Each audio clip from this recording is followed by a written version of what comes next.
Good evening. My name is Simon, and today I will be talking about Iron Maiden. I'm going to give them a rating of all songs and all albums from 1 to 10. And in the end of the video, I will give my ranking for worst to best. I have listened to Iron Maiden for many years, maybe like 15 years, but really listened to them a lot lately, and I have listened through the whole discography from the first Iron Maiden to Senjutsu, twice actually.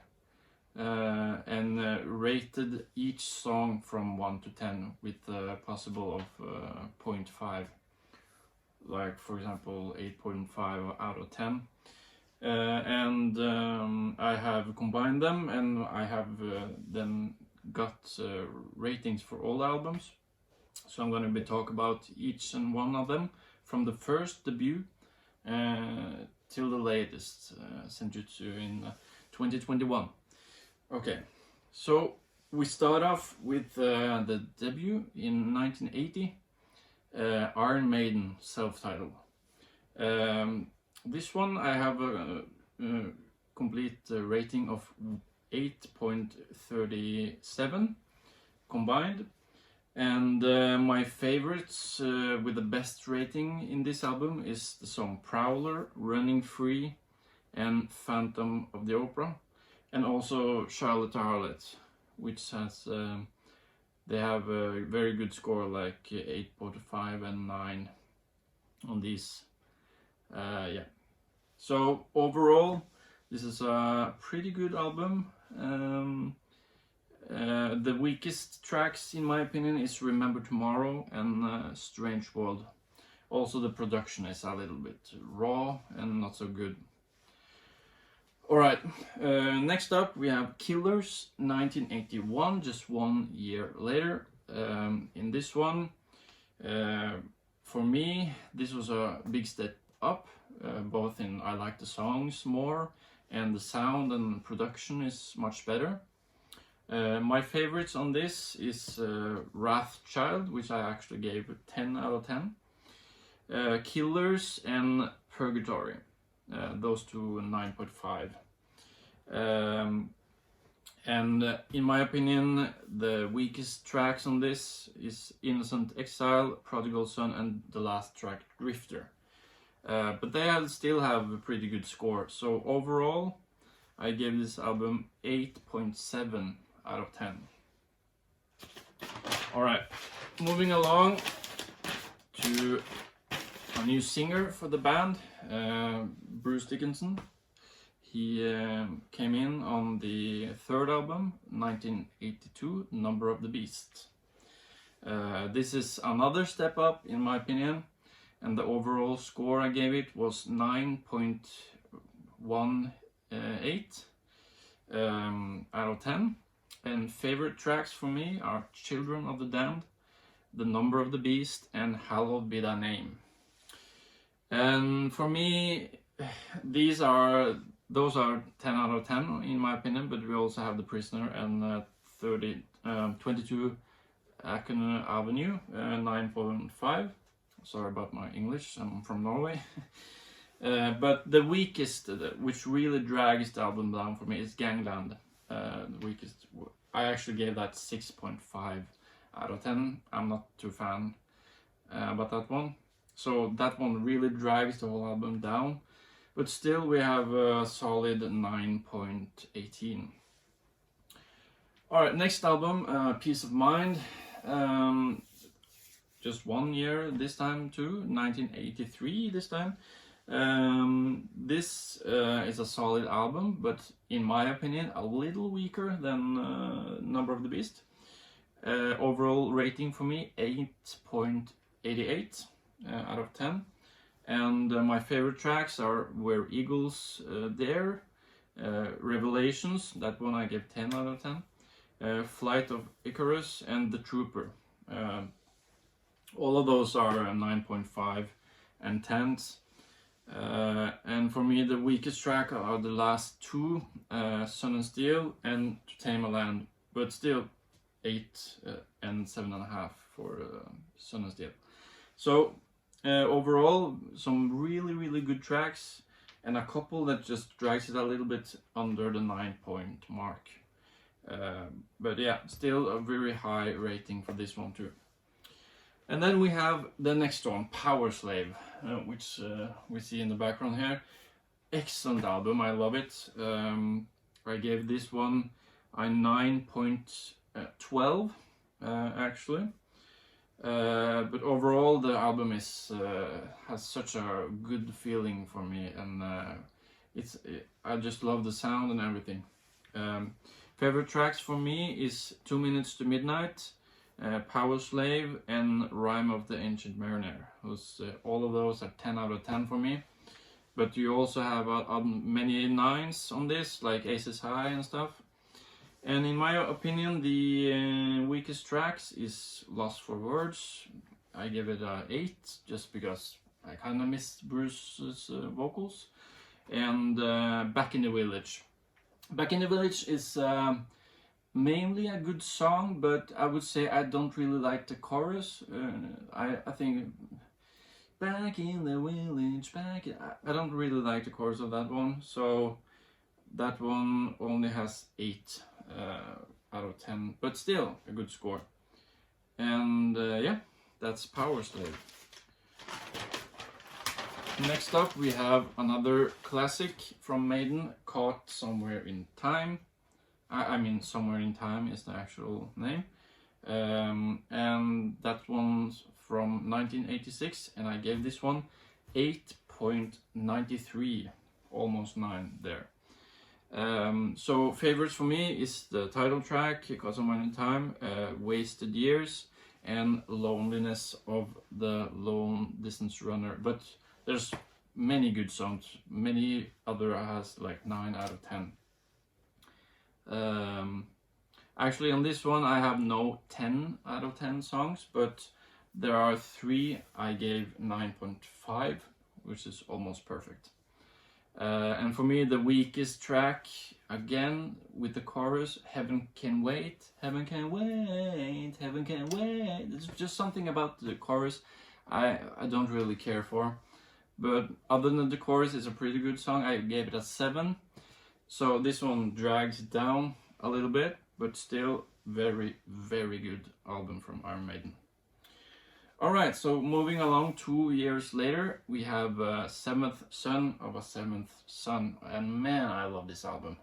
This was one of the first classic albums I really got into, and I gotta say I enjoy all the songs. I could put on every song on this, and I would enjoy each and one of this. I gave this 9.56, so that's close to a perfect album for me. It has 3 10 out of 10s. The first 3 tracks, Moonchild, Infinite Dreams, and Can I Play With Madness.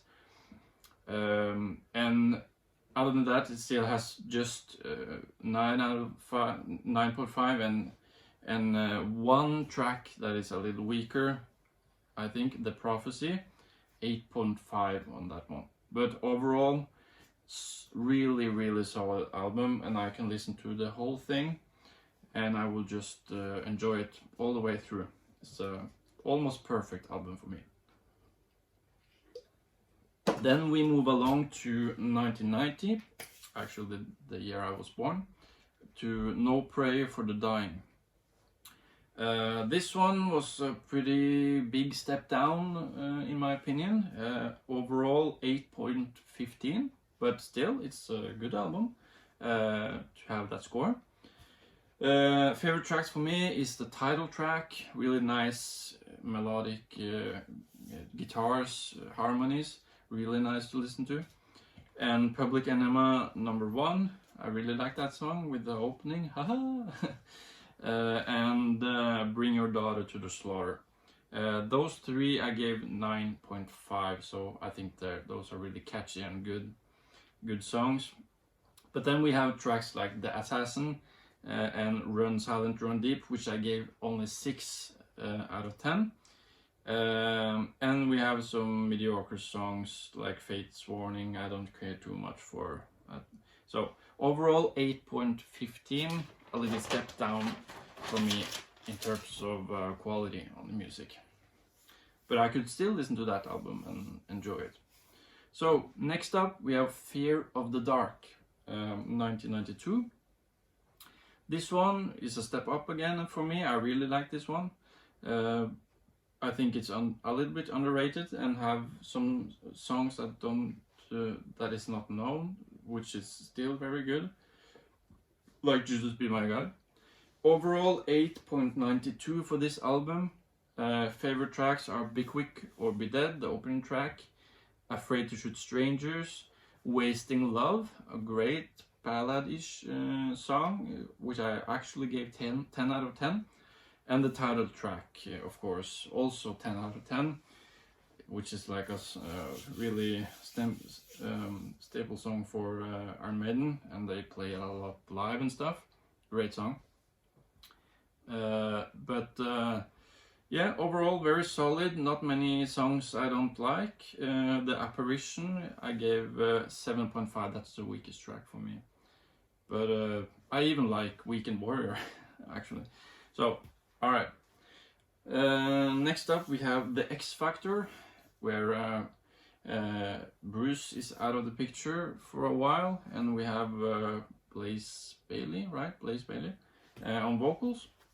This one I gave 8 out of 10, so solid album. Favorite tracks is of course Sign of the Cross, 9.5. And then Lord of the Flies and Judgment of Heaven, and actually also 2 AM I pretty much like also. 8.5 on this. And the tracks that drags this a little bit down for me is Man on the Edge. Again, something about the chorus, I don't like it. And the Aftermath, those two 6.5, so drags it a little bit down, but still a pretty solid album for me. And I quite like it. Next up we have the second with the Blaze, Virtual 11 in 1998. This one overall I only gave 7.37, which is pretty low to be Iron Maiden, but still solid. Favorite tracks, of course, Future Real, that's 9 out of 10, I like that really much. And When Two Worlds Collide, and Don't Look to the Eyes of a Stranger, I really like. Other than that, the weakest tracks in my opinion is The Angel and the Gambler, of course, and The Clansman. I know many people like that one, but I didn't really care for it. So yeah, an okay album, but on the lower end of their quality, in my opinion. So in 2000, Bruce Dickinson came back with and recorded Brave New World with the band, and we also have Adrian Smith, I think, returning to the band. So and this is from this time on, they had 3 guitarists, I think, all along. Brave New World got 8.65. And favorite tracks for me, The Wicker Man, really good, 9.5. Ghost of the Navigator, of course, and Brave New World title track. And also Out of the Silent Planet is a really good song. But it's still like, we have a lot of 8.5 and a lot of 9s, and no like 10 out of 10 songs in my opinion. And I really don't care for Blood Brothers, I'm sorry. And the Nomad I don't like, but they still are like pretty solid score. So overall 8.65, really good album. Alright, next up, Dance of Death, which you know, the horrible cover, everybody comment on that. 2003, this one I gave 8.36. And my favorite tracks on this is Rainmaker, which I really dig. It has some very nice guitar licks in the opening and stuff. And that one I gave 9.5, almost perfect. And then the title track, really good, 9. and Passchendaele also 9 out of 10. But for me the weakest is Gates of Tomorrow and New Frontier, which have a 7 and an 8. So solid album, no really bad songs and no 10 out of 10s, but solid, pretty good.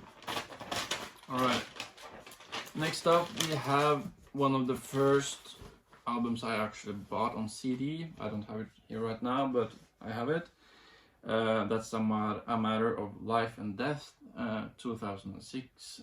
I think I was 16 when I bought it, and I was just at the time like getting into Iron Maiden and heavy metal.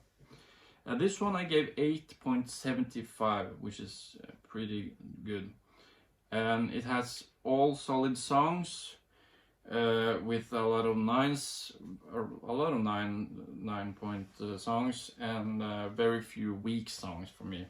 So my favorites on here is Different World, opening track, The Pilgrim, which I really like, and the Reincarnation of Benjamin Brigg, which is really good songs.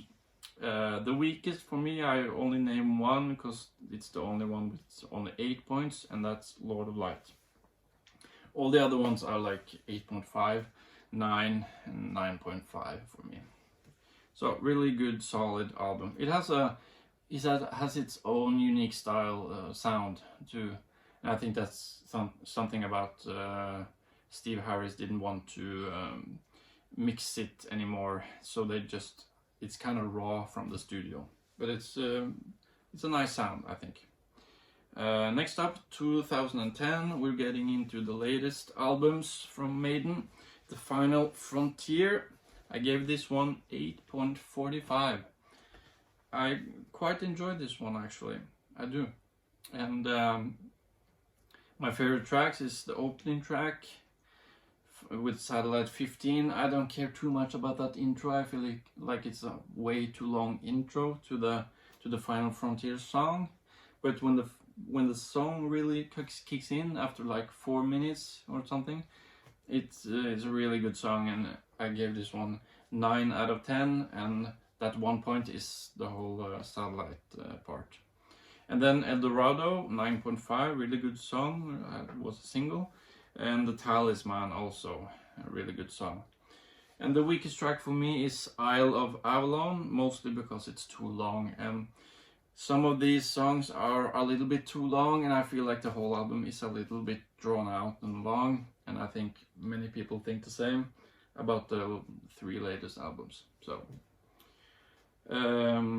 next up we have The Book of Souls, which I actually saw them live on with my father, and I bought this shirt on that tour. I gave this one only 8.09, which is like pretty solid, but not like up there with the classics. And my favorite tracks is opening track, If Eternity Should Fail. I think I really love the intro with the spoken word, and the whole song is really catchy and good. And then The Red and the Black, oh, it's really good song. That one is over 13 minutes, but I still don't get bored with it, which I can't say the same thing about all the songs, unfortunately. And also Shadows of the Valley I really like. But overall, many solid songs, and the weakest ones for me is the last 3. Tears of a Clown, The Man of Sorrows, and Empire of the Clouds, which is 18 minutes long, I think, and that's just way too long. So those 3 have a 7 out of 10. Yeah, but many of these songs are really long, like If Eternity Should Fail is 8:30, and yeah, you get the idea. They're all really long songs, and I think they could cut it down a little bit, because the whole album, if you want to listen to it, is very long. Alright, so next up, and the last one, Senjutsu 2021. I gave this one 8 out of 10. I really didn't like it in the beginning, but I'm starting to come around a little bit to some of the songs. I think it's pretty good, but yeah, it's okay. Again, the whole album, I mean, has a lot of songs, which is very long again. So yeah. Favorites for me is Stratego, Writing on the Wall, which has a cool music video. Lost in a Lost World, and the last track, Hell on Earth. I really like that one. That's the strongest for me, and I gave it 9.5 actually.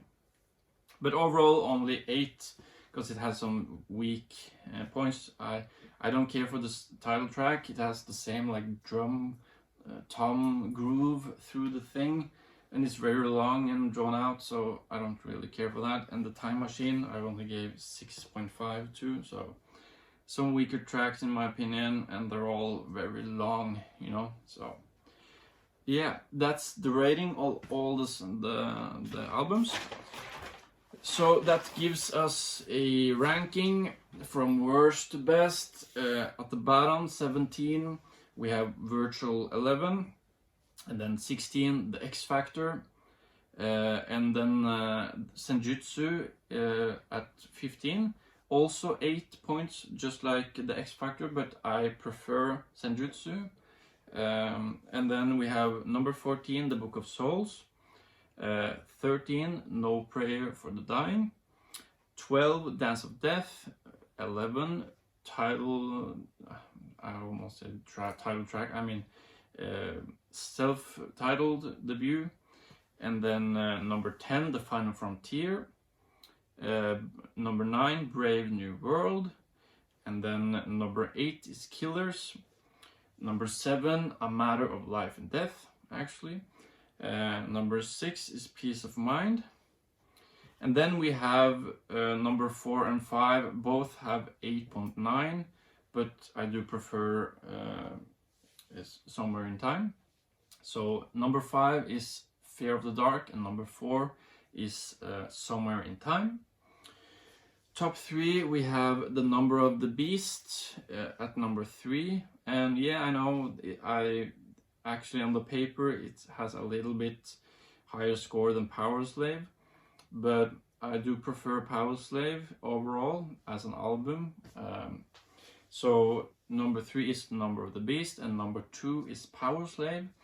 And in my honest opinion, Seventh Son of a Seventh Son is the best album of Iron Maiden, at least my favorite. So there we have it. That's my whole rating and ranking of these. I hope you enjoyed, and let me know in the comments if you agree or disagree. Good night.